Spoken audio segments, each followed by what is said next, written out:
नमस्कार दोस्तों, मैथ की सीरीज में आपका स्वागत है। इसके नेक्स्ट पिछली क्लास में हम त्रिभुज के बारे में पढ़े थे। अब देख लेते हैं हम चतुर्भुज के बारे में। तो चलिए शुरू करते हैं। चतुर्भुज, क्वाड्रिलेटरल। अब चतुर्भुज में कौन कौन से चतुर्भुज होते हैं इसको हम देख लेते हैं। सबसे पहले देखते हैं समांतर चतुर्भुज, समांतर चतुर्भुज। इसके बाद देखेंगे हम समचतुर्भुज, सम चतुर्भुज।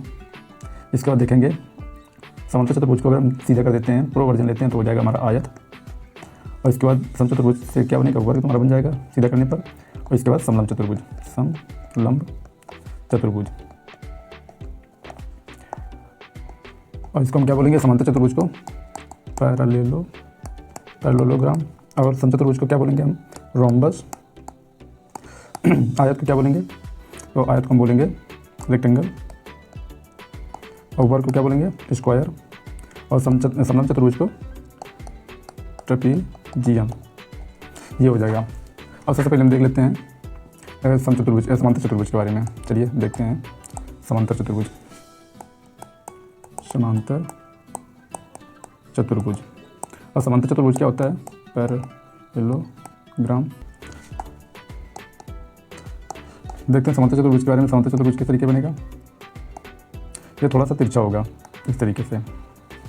और इसमें क्या होगा कि इसमें जो आमने सामने की ये भुजाएं होंगी, ये आमने सामने भुजा और ये आमने सामने भुजा, ये भुजाएं सेम होंगी, बराबर होंगी। ठीक है। अगर इसमें विकर्ण डालते हैं, इस तरीके से इधर विकर्ण डाल दिया, इसमें इस तरीके से, और इसमें इस तरीके से इधर विकर्ण डाल दिया। ठीक है, ये हमने विकर्ण डाल दिया। तो ये विकर्ण डाला तो ये विकर्ण क्या करती हैं, इनको दो बराबर इक्वल भाग में बांट देती हैं। मतलब ये और ये इक्वल भाग में डिवाइड करती हैं।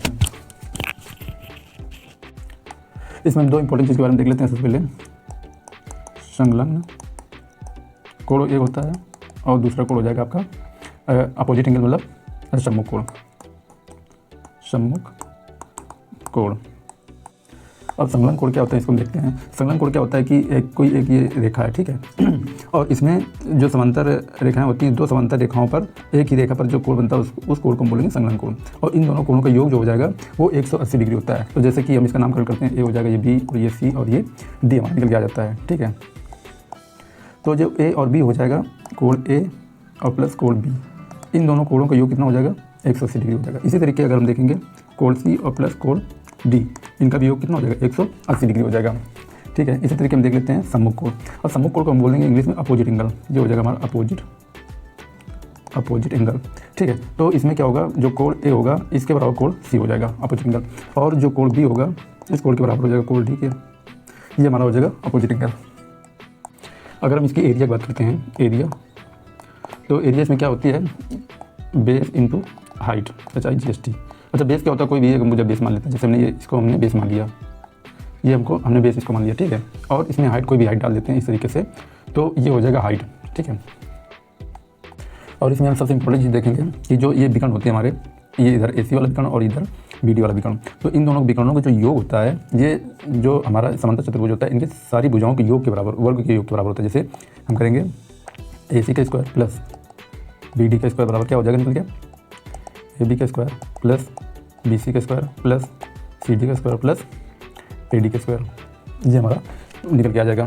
अब इसमें एक चीज़ हम और देख लेते हैं कि जो AB है, AB वो किसके बराबर हो जाएगा, CD बराबर हो जाएगा, क्योंकि इसके आमने सामने की जो भुजाएं होती हैं बराबर होती हैं।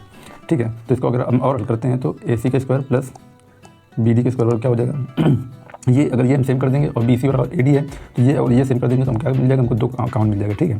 और दो काउंट मिल जाएगा तो हम क्या लिखेंगे, इधर AB का स्क्वायर और प्लस BD का स्क्वायर, ये हम लिख सकते हैं। जैसे इससे रिलेटेड कोई क्वेश्चन आपको दे दिया जाए। ठीक है। देखते हैं क्वेश्चन कोई। जैसे क्वेश्चन इसमें दे दिया जाए कि एक समांतर चतुर्भुज है इस तरीके से, ये समांतर चतुर्भुज आपका हो गया, और इसके विकर्ण दोनों दे दिए जाए, इसका ये इस तरीके से विकर्ण देखिए, A हो गया, B हो गया, ये C हो गया और ये D हो गया। अब इन दोनों विकर्णों में आपको भुजाएं दे दी जाए। जैसे कि ये भुजा 6 दे दी जाए, ये भुजा 8 दे दी जाए, और इसको 2 देते हैं। ठीक है। तो इसको हल करते हैं, 8 ले लो या 4 ले लो, हाँ 4 ले लो, थोड़ा छोटा रहेगा। अब अगर इसको हम हल करेंगे तो इसको फार्मूला क्या लगा देंगे, ये दो इसका है, तो इसका फार्मूला क्या हो जाएगा, AC का स्क्वायर प्लस BD का स्क्वायर, और इसमें ए सी दूसरा विकर्ण पूछा जाए, एक विकर्ण की विड्थ 2 दे दी जाए, एक विकर्ण की लंबाई 2 दी जाए, दूसरा विकर्ण पूछा जाए तो क्या करेंगे, तो हम क्या किया था, ये हो जाएगा, और ए बी कितना दिया गया 6 का स्क्वायर लिखेंगे, और बी सी कितना लिखेंगे 4 का स्क्वायर। अब स्क्वायर कर लेंगे तो ए सी का स्क्वायर प्लस बी डी को हमको दी गई कितना दिया, 2 का स्क्वायर कितना हो जाएगा 4 हो जाएगा बराबर 2, ये कितना हो जाएगा 6 का स्क्वायर 36, 4 का स्क्वायर 16, ठीक है। अब ए सी स्क्वायर बराबर प्लस 4 बराबर इसको हल करेंगे तो ये कितना 36 16 कितना हो जाएगा 6 6 12 और 3 1 4 1 5 और इंटू 2 कर देंगे तो ये कितना हो जाएगा ए सी के स्क्वायर बराबर उधर 104 हो जाएगा, 104 में ये 4 घटा देंगे कितना हो जाएगा ए सी स्क्वायर बराबर ये हो जाएगा 100, तो ए सी की वैल्यू कितनी निकल के आ जाएगी अंडर 100 हो जाएगा बराबर 10, तो दूसरा जो विकर्ण निकल के आ जाएगा वो 10 निकल के आ जाएगा ये, ठीक है। चलिए देख लेते हैं इसमें नेक्स्ट समचतुर्भुज के बारे में। समचतुर्भुज समचतुर्भुज क्या होता है कि उसी तरीके बनेगा, लेकिन इसमें क्या होगा, इसमें चारों भुजाएं होंगी वो बराबर होंगी, ठीक है। ये ए हो गया, बी हो गया, ये सी और ये डी, इस तरीके से। और इसके जो विकर्ण होते हैं वो इसके विकर्ण इस तरीके से हम बना देते हैं, ये इसके विकर्ण हो गए। इसके विकर्ण क्या करते हैं कि आपस में 90 डिग्री पर काटते हैं, ये लंब समद्विभाजक, इसका विकर्ण क्या होता है लंब समद्विभाजक होता है, तो ये 90 डिग्री यहाँ पे हो जाएगा यहाँ पे ये 90 डिग्री, ठीक है। और इसकी जो जितना भी समांतर चतुर्भुज बताया गया सारी चीज़ें इसमें फॉलो होंगी, जो अलग की चीज़ें हैं वो थोड़ा देख लेते हैं इसमें हम, तो अलग इसमें क्या चीज़ें हैं वो देखेंगे। विकर्ण लंब समद्विभाजक होता है सबसे पहले नंबर, तो इसमें विकर्ण लंब समद्विभाजक, लंब समद्विभाजक का मतलब हो गया कि इसमें बीच में 90 का कोण बनेगा, ठीक है, परपेंडिकुलर बाइसेक्टर इसको बोलेंगे। अब इसमें ए बी सी डी इसकी सारी भुजाएं क्या होती हैं, ये बराबर होंगी, ठीक है। इसमें एक चीज़ ये देखेंगे ये तो लिखना है, यदि किसी चतुर्भुज के विकर्ण एक दूसरे को 90 पर काटते हैं तो ऐसे चतुर्भुज का क्षेत्रफल अगर हमको निकालना तो क्या करेंगे, तो इसका क्षेत्रफल बराबर हो जाएगा 1/2 D1 इंटू D2, ये इसका फार्मूला निकल के आ जाएगा। बाकी सारी चीज़ें आपकी समांतर चतुर्भुज की ही लगेंगी, ठीक है, तो ये इसका एक मेन फार्मूला हो जाएगा। चलिए देख लेते हैं आयत के बारे में, इसके बाद वर्ग के बारे में देखते हैं। आयत के बारे में, आयत तो आयत क्या होता है इस तरीके से, इसमें क्या होता है आयत ए बी सी और डी, ये सीधी रेखा है, तो इसमें क्या होता है कि आमने सामने की भुजाएं इसमें बराबर होंगी, इसके आमने सामने की भुजा बराबर होंगी, और इनमें सारे कोण क्या होंगे 90 डिग्री बनेंगे, इसमें सारे कोण इधर, ठीक है। इसका तो हमको पता है, इसका अगर परिमाप निकालना है तो क्या करेंगे, और इसका अगर क्षेत्रफल निकालना है तो क्या होगा, तो इसका जो परिमाप होगा, परिमाप इसका हो जाएगा आमने सामने भुजा बराबर होंगे, तो इसको अगर यल मानेंगे इसको बी मानेंगे तो ये भी यल हो जाएगा, ये भी हो जाएगा, ठीक है, तो ये आ जाएगा यल प्लस का बी, और इसका अगर क्षेत्रफल पूछा जाएगा तो यल इंटू बी, बस उनको यही चीज़ें को याद रखना है, ठीक है। इसके बाद हम देख लेते हैं वर्ग के बारे में, वर्ग देख लेते हैं इसका वर्ग, तो वर्ग को हम इस तरीके से बनाएंगे, इसके सारी भुजाएं बराबर होंगी ए बी सी और डी, इसमें सभी भुजाएं क्या होंगी बराबर होंगी। इसका अगर हमको परिमाप निकालना होगा, परिमाप, तो इसका परिमाप क्या हो जाएगा, चारों भुजाओं का योग, अगर हम सारी भुजाएं बराबर तो कोई ए करके मान लेते हैं, तो ये क्या हो जाएगा 4a हो जाएगा, सारी भुजाओं का क्या हो जाएगा योग हो जाएगा 4a। अगर इसका हम क्षेत्रफल निकालते हैं, क्षेत्रफल, तो क्षेत्रफल क्या होगा लंबाई गुणा चौड़ाई मतलब भुजा स्क्वायर, तो ये इसका क्षेत्रफल निकल आएगा। चलिए ठीक है, तो इसी तरीके से हम इसके आगे क्वेश्चन देख लेते हैं। चलिए देखते हैं नेक्स्ट क्वेश्चन क्या है। लिखा है एक आयत की लंबाई और चौड़ाई क्रमशः 10 सेंटीमीटर तथा 8 सेंटीमीटर, आयत का क्षेत्रफल कितना होगा, तो इसको हम बहुत आसानी से कर सकते हैं। एक आयत की लंबाई और ये आयत है कोई, ठीक है, ए बी सी और डी है, 10 सेंटीमीटर इसकी लंबाई दी गई है और 8 सेंटीमीटर इसकी चौड़ाई दी गई है, और इसमें आपसे आयत का क्षेत्रफल पूछा जा रहा है, तो इसका आयत के क्षेत्रफल का फार्मूला क्या हो जाएगा, क्षेत्रफल बराबर होता है लंबाई गुणे चौड़ाई, तो लंबाई इसमें 10 दी गई है और चौड़ाई कितनी 8 दी गई, तो बराबर 80, और इसमें सेंटीमीटर स्क्वायर लिखेंगे, तो ये क्या हो जाएगा 80 सेंटीमीटर स्क्वायर हो जाएगा। चलिए देख लेते हैं नेक्स्ट क्वेश्चन। नेक्स्ट क्वेश्चन है किसी आयत का परिमाप 56 सेंटीमीटर और लंबाई 15 सेंटीमीटर, तो आयत का क्षेत्रफल ज्ञात कीजिए।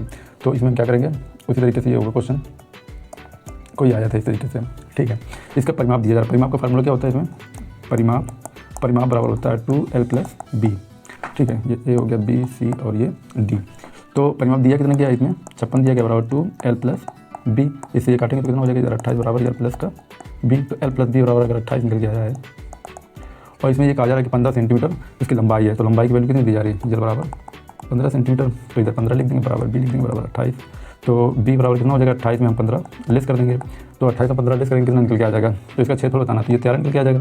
अब हमको पता चल गया लंबाई दी गई, चौड़ाई भी पता चल गई हमको, तो चौड़ाई कितनी 13 निकल के आ गई। अब इसका क्षेत्रफल पूछा जा रहा है तो क्षेत्रफल का फार्मूला लगा देंगे, क्षेत्रफल, तो इसका फार्मूला क्या हो जाएगा, यल इंटू बी। यल कितना है 15, बी कितना है 13, अब इसका मल्टीप्लाई करेंगे कितना आ जाएगा 13 × 5 = 65 और 13 × 13 6 कितना हो जाएगा 19, 195। तो इसका जो ये आ जाएगा 195 सेंटीमीटर स्क्वायर हो जाएगा, ये इसका आंसर आ जाएगा। चलिए देख लेते हैं नेक्स्ट क्वेश्चन। एक आयत का विकर्ण 25 सेंटीमीटर और लंबाई 20 सेंटीमीटर, आयत का क्षेत्रफल ज्ञात कीजिए। चलिए देख लेते हैं एक आयत का विकर्ण, तो आयत हम बनाएंगे इस तरीके से, इसका विकर्ण दिया गया 25 सेंटीमीटर है और इसकी लंबाई दी जा रही 20 है और आयत का क्षेत्रफल हमको ज्ञात करना है। तो हमको ये पहली बात तो भुजा निकालना पड़ेगा ABCD। इसको निकालने के लिए हम पाइथागोरस प्रमेय का यूज़ करेंगे, पाइथागोरस प्रमेय। पाइथागोरस प्रमेय 90 एंगल पर ही लगता है, तो इधर 90 एंगल बन रहा है, ठीक है।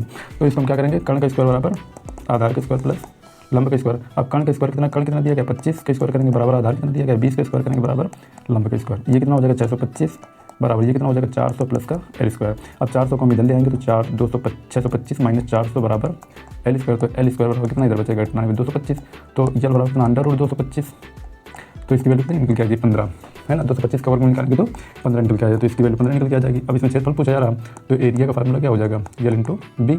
यल कितना इसमें दिया गया है 20, बी कितना दिया गया है 15, इसको गुणा करेंगे तो कितना आ जाए 300 सेंटीमीटर स्क्वायर, तो ये इसका आंसर निकल के आ जाए 300 सेंटीमीटर स्क्वायर।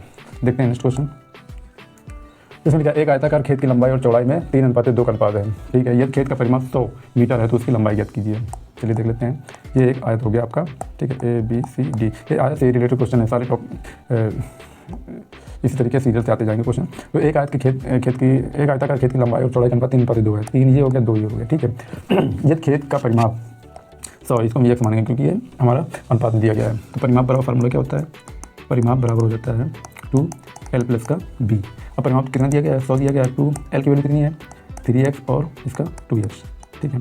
इसको अगर हम हल करते हैं इससे काट देंगे तो ये 50 हो जाएगा, तो 50 बराबर हो जाएगा 5x। तो x की वैल्यू कितनी निकल के आ जाएगी, ये 50 दिया गया हमारा 50, तो ये 50 में 5 का भाग दे देते हैं, ठीक है ना। x की वैल्यू 10 निकल के आ जाएगी।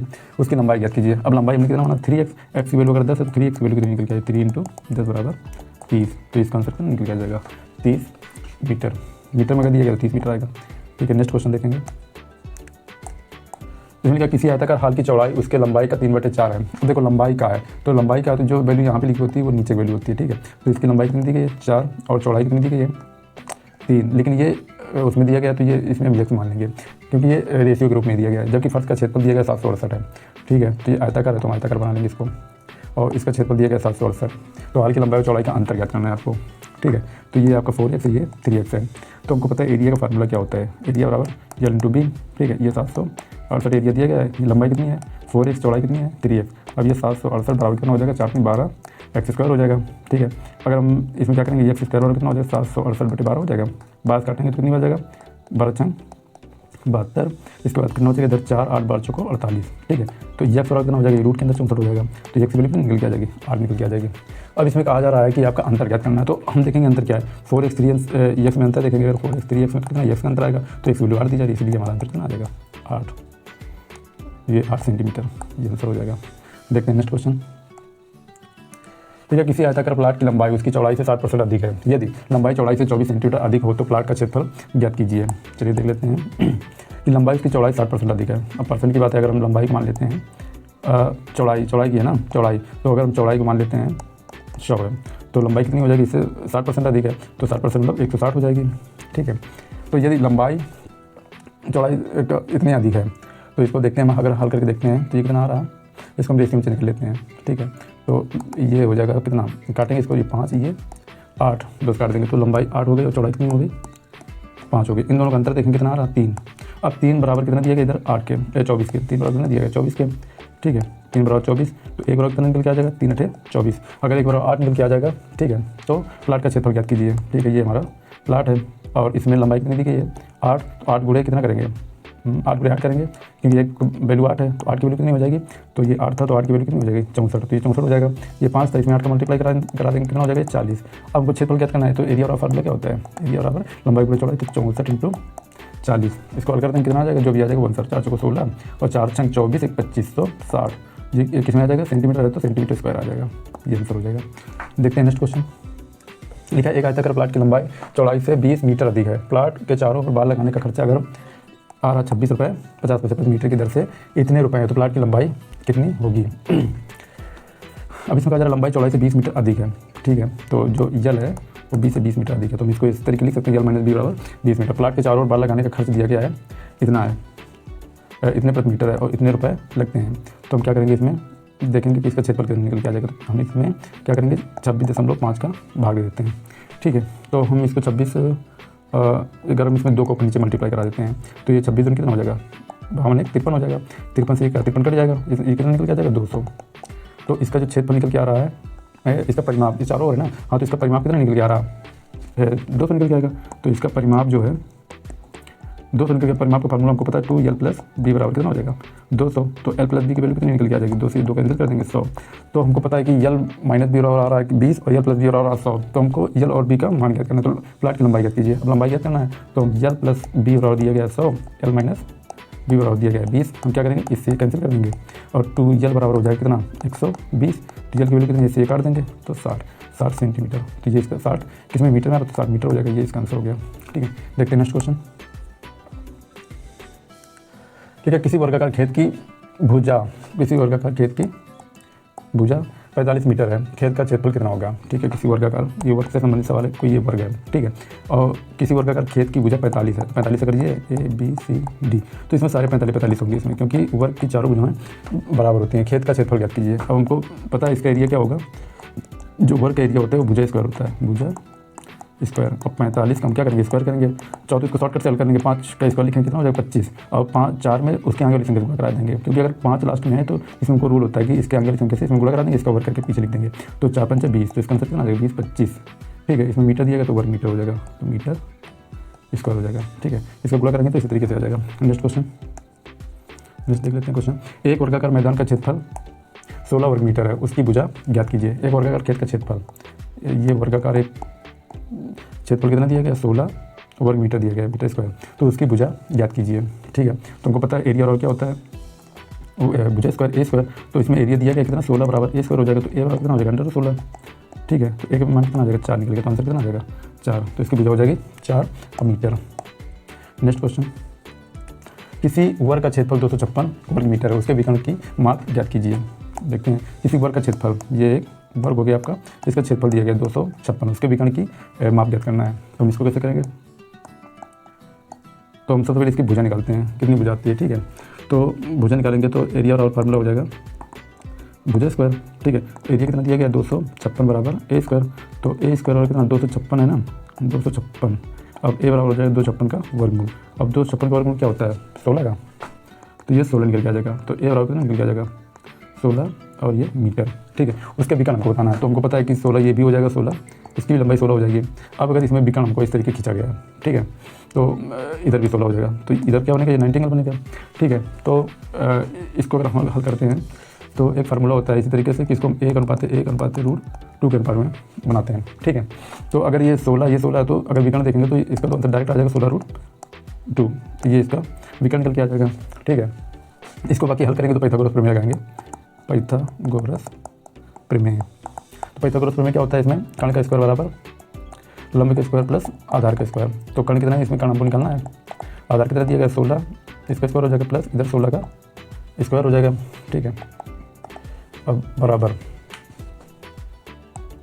तो इसमें देख लेते हैं कि के स्क्वायर कितना हो जाएगा, ये 256 हो जाएगा प्लस ये भी 256 हो जाएगा, ठीक है। इसको जोड़ेंगे तो के स्क्वायर बराबर कितना हो जाएगा 256, चलो लिख लेते हैं, तो ये 512 हो जाएगा 256 बराबर, ठीक है। तो इसको अगर हम फैक्टर करेंगे तो के बराबर कितना लिख देंगे √512। अब इसको तोड़ेंगे तो हम 256 × 2 करके तोड़ देंगे, तो देख लेते हैं के बराबर √256 × 2 करेंगे तो ये कितने निकल के आ जाएगा, इसको हम बाहर निकाल लेंगे तो ये 16 निकल के आ जाएगा, रूट अंदर रहेगा तो 16√2। इसलिए हम डायरेक्ट हमको ये याद रखना है कि अगर इस तरीके से ये दोनों भुजाएं ये बराबर हैं तो हमको इस अनुपात में ये होता है, ये कर्ण होता है, ये लंब आधार हो जाता है, ठीक है। तो इसका आंसर कितना निकल के आ जाएगा 16√2 निकल के आ जाएगा, ठीक है। Thank you.